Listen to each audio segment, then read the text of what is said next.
नमस्कार दोस्तों, the complete solution system mini talk podcast में आपका स्वागत है।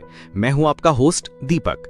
आज हमारे समाज और अर्थव्यवस्था से जुड़ा एक ऐसा सवाल है जो सदियों से पूछा जा रहा है, लेकिन जिसका संतोषजनक उत्तर शायद हमें अब तक नहीं मिला है।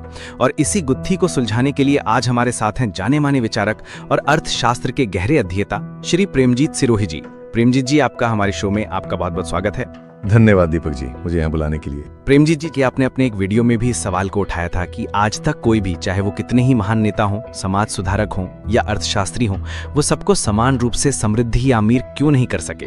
दुनिया भर में इतने प्रयास हुए, इतने महान पुरुष हुए, भारत में भी महात्मा गांधी से लेकर जवाहरलाल नेहरू और आज के दौर में भी कई नेता प्रयासरत हैं। विज्ञान ने भी इतनी तरक्की कर ली है, फिर भी ये सपना अधूरा क्यों है? दीपक जी, ये प्रश्न डिस्क्रिप्टिवली बहुत महत्वपूर्ण है और इसका उत्तर हमारी मौजूदा आर्थिक व्यवस्था की मूल संरचना में ही छिपा हुआ है।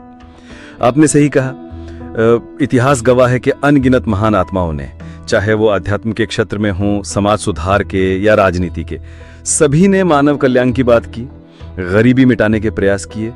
बड़े बड़े चिंतक दार्शनिक हुए, ना सिर्फ भारत में बल्कि पूरी दुनिया में। लेकिन परिणाम क्या है? आज भी एक बहुत बड़ी आबादी गरीबी और असमानता का दंश झेल रही है। जी, और आंकड़े भी कुछ यही कहानी बयां करते हैं। जैसा आपने अपने एक वीडियो में बताया कि लगभग 10% जनता ही अमीर हो पाती है और बाकी 90% किसी न किसी रूप में गरीबी में जीती है। बल्कि ऑक्सफैम की रिपोर्ट तो और भी चौंकाने वाली है कि दुनिया का 82% धन केवल 1% लोगों के पास केंद्रित है। ये इतना बड़ा अंतर क्यों?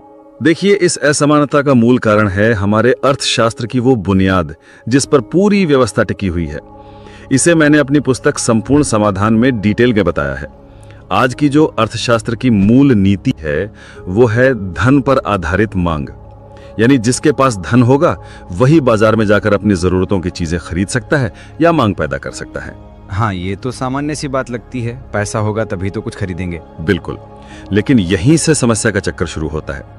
जब 90% जनता के पास पर्याप्त धन ही नहीं है तो बाजार में कुल मांग यानी कि एग्रीगेट डिमांड हमेशा कम रहेगी। अब जब मांग कम होगी तो उद्योगपति या उत्पादक उत्पादन भी कम करेंगे, क्योंकि उन्हें अपना माल खपाना भी तो है। सही बात है। जितनी मांग उतना उत्पादन, और जब उत्पादन कम होगा तो स्वाभाविक रूप से रोजगार के अवसर भी कम पैदा होंगे, और जब रोजगार कम होगा तो लोगों की आय यानी कि इनकम भी कम होगी, और जब आय कम होगी तो फिर से उनके पास धन कम होगा और वो फिर से बाजार में पर्याप्त मांग पैदा नहीं कर पाएंगे। ये तो दुष्चक्र है, कम धन, कम मांग, कम उत्पादन, कम रोजगार और फिर से कम आय।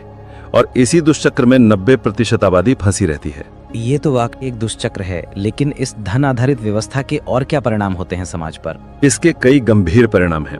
पहला तो यही कि ये आर्थिक असमानता को जन्म देती है और उसे लगातार बढ़ाती है। दूसरा, इसी धन आधारित व्यवस्था के कारण श्रम का मूल्यांकन भी असमान हो जाता है। जिस श्रम की बाजार में मांग ज्यादा और आपूर्ति कम होती है उसका मूल्य बढ़ जाता है, चाहे वो समाज के लिए कितना भी कम महत्वपूर्ण क्यों न हो। और जिस श्रम की आपूर्ति अधिक और मांग कम होती है उसका मूल्य गिर जाता है, भले ही वो समाज के लिए कितना ही आवश्यक क्यों न हो। उदाहरण के लिए एक किसान का श्रम या एक मजदूर का श्रम। हाँ, ये तो हम देखते ही हैं। और तीसरा और सबसे घातक परिणाम है ब्याजखोरी का जन्म। जब धन ही सब कुछ है तो धन से धन कमाने की प्रवृत्ति जन्म लेती है। लोग जिनके पास अतिरिक्त धन है वो उसे ब्याज पर देकर बिना कोई उत्पादक कार्य किए और धन कमाते हैं। ये व्यवस्था गरीबों को और गरीब और अमीरों को और अमीर बनाती है, चाहे वो कागजी मुद्रा हो, धातु का धन हो, डिजिटल मुद्रा हो या प्राचीन काल का वस्तु विनिमय ही। जब तक विनिमय का माध्यम धन रहेगा ये समस्याएं बनी रहेंगी। बिल्कुल दीपक जी, इससे नहीं बच सकते। ब्याज से नहीं बच सकते, और ब्याजखोरी से तो बिल्कुल नहीं। मतलब किसी को 100 रुपए दो और बदले में 125 ले लो, 110 ले लो, 115 ले लो। जो 15 रुपए एक्स्ट्रा है वो आप बिना मेहनत के खा लो। बस धन है आपके पास और वही आपको लगातार कमाई देता रहे।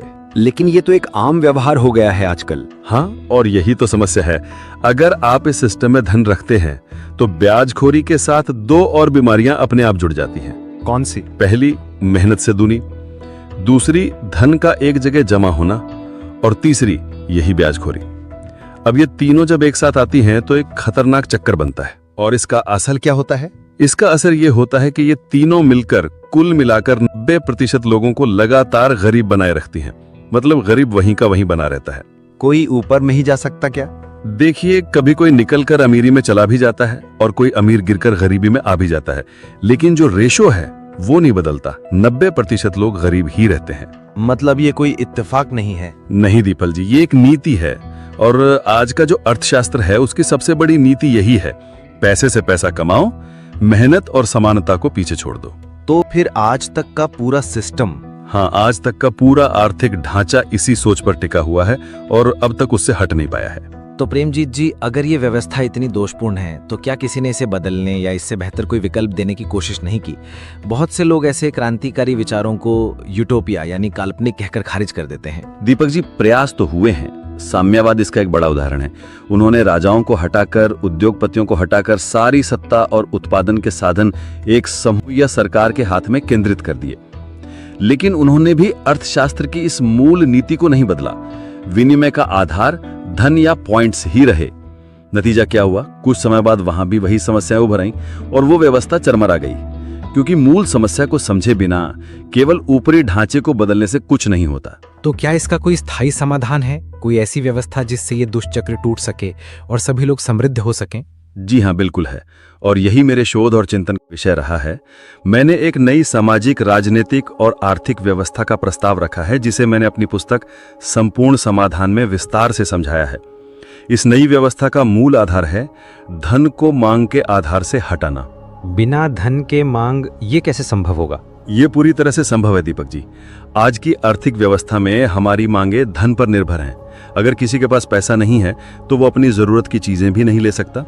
लेकिन हमारी प्रस्तावित व्यवस्था में हर नागरिक को उसकी नागरिकता के आधार पर सभी मूलभूत आवश्यकताएं, सुविधाएं और इच्छित वस्तुएं प्राप्त होंगी, बिना किसी मूल्य चुकाए। लेकिन बिना पैसे की चीजें कैसे मिलेंगी? उत्पादन, वितरण सब कैसे होगा? देखिए, जब हर व्यक्ति को ये अधिकार मिलेगा कि वो अपनी इच्छाओं के अनुसार शिक्षा, नौकरी, उत्पाद और सेवाएं मांग सके, तो वो अपनी मांग सीधे सिस्टम में दर्ज करेगा, मोबाइल ऐप से, वेबसाइट से या कॉल सेंटर से। ये मांग एक केंद्रीय पोर्टल पर संग्रहित होगी। उत्पादन और वितरण एक सेंट्रल सिस्टम के द्वारा होगा, सब कुछ लोगों की मांग के अनुसार, ना कोई प्राइवेट व्यापारी, ना कोई मुनाफाखोरी। और काम कौन करेगा? सब तो सिर्फ मांगते रहेंगे। नहीं, ऐसा नहीं होगा। 25 से 50 वर्ष की उम्र के सभी स्वस्थ नागरिकों के लिए यह आवश्यक होगा कि वो कम से कम एक कार्य क्षेत्र चुनें और उस कार्य को नियमित रूप से करें। ये कार्य उनकी पसंद और योग्यता के अनुसार होगा। बाकी जनसंख्या, जैसे बच्चे, बुजुर्ग या बीमार लोग, उन्हें बिना कार्य किए भी सभी सुविधाएं मिलेंगी। और जो लोग काम नहीं करेंगे उन्हें भी सब कुछ मिलेगा? हाँ, लेकिन काम करना कोई सजा नहीं है, बल्कि जीवन का अर्थ और आनंद है। इस प्रणाली में काम करना बोझ नहीं, बल्कि अपने योगदान और सामूहिक समृद्धि का हिस्सा बनना है। जब किसी व्यक्ति की मेहनत बिना मुनाफा कमाए के किसी और की खुशी बनती है, तो उसमें एक आत्मिक संतोष होता है। इस व्यवस्था में मुद्रा यानी मनी की कोई भूमिका नहीं होगी? व्यक्तिगत रूप से नहीं। नागरिकों के बीच कोई आर्थिक लेन देन नहीं होगा। पैसे का इस्तेमाल केवल सिस्टम के आंतरिक प्रबंधन के लिए होगा, जैसे कि उत्पादन लागत, संसाधनों की योजना आदि, और ये केवल डिजिटल रूप में रहेगा। कोई बैंक, कोई बिल, कोई टैक्स नहीं होगा। लोग केवल अपनी प्रोफाइल से अपनी मांग दर्ज करेंगे और वस्तुएं, सेवाएं उन्हें निर्धारित समय में मिल जाएंगी। और अगर कोई व्यक्ति एक ही वस्तु बहुत बार मांगे, जैसे लालच में आकर? अच्छा सवाल है। इस प्रणाली में ऑर्डरिंग लिमिट होगी। हर उत्पाद की एक सीमा होगी, ताकि सभी को उसका लाभ मिल सके। जो वस्तुएं दुर्लभ होंगी उन्हें सभी के लिए बराबर तरीके से वितरित किया जाएगा, जैसे पब्लिक प्लेटफॉर्म से आवंटन होगा। ये तो किसी साइंस फिक्शन जैसा लग रहा है। हाँ, शुरुआत में ऐसा लग सकता है, लेकिन ये एक तार्किक, वैज्ञानिक और नैतिक रूप से डिजाइन किया गया सिस्टम है।